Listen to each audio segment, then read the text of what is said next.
my theory. It is my theory that our community is in a perpetual state of the ITIS.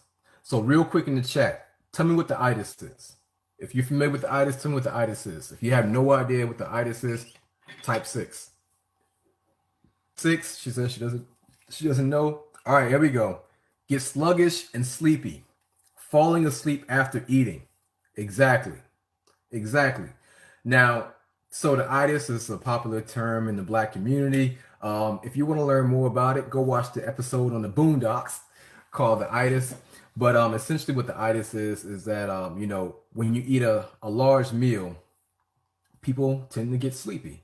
Especially when we think about Thanksgiving, Christmas, when we eat all these large meals, we tend to get sleepy, right?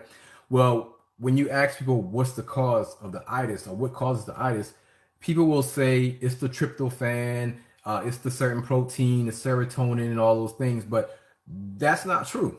That's not true because if you think about it, how many times have you had the itis after eating a stack of pancakes?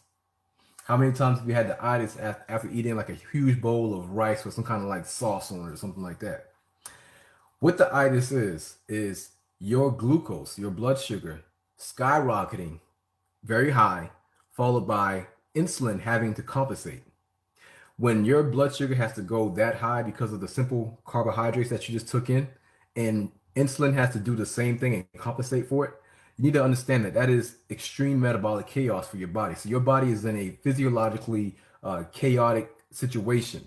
And to break all of that food down and to actually put things where they need to go and bring down the glucose and bring down the insulin is a very demanding, demanding situation. It's extremely demanding on the body.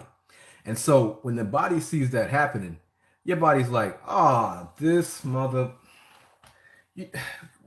all right, go to sleep. And so you get sleepy. And people want to just go lay down, watch football, loosen up their belt, and you're like in a euphoric state. You're like in a euphoric state. Now, here's the thing about the itis is that if you have somebody who's like, all right, I'm gonna clean out the garage, I'm gonna go paint the fences outside.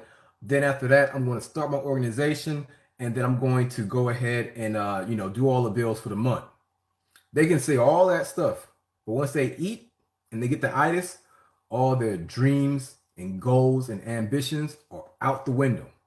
They can try to get up and go and paint. They can try to get up and go and do whatever they said they were going to do. But their ambitions and their goals and the will to do it is completely gone because physiologically, you're in a chaos state. Physiologically, you are sympathetically dominant and your insulin levels are very high. And so it's hard to fight that. Even if you want to, it's very hard to fight that slow, sluggish feeling. So it is my theory that because of our dependence, our overdependence on food, especially the type of foods that we have plaguing our community, it's my opinion that many of us in our community are in a perpetual state of the itis, meaning that we're walking around. And I don't mean itis like you want to go to sleep, but consciously go to sleep. The itis as far as our dreams, our ambitions, our willpower, the things that we have aspired to do, and we seem to kind of dip into that inspiration here and there, and we just fall out of it. And my once again, part of my theory is the reason that we are not able to get up out of this situation is because of the foods that we're constantly taking in. And so this isn't tenfold talk. This is physiological talk because when we look at the type of foods that we're constantly eating in, the majority of us, the processed foods, refined carbohydrates,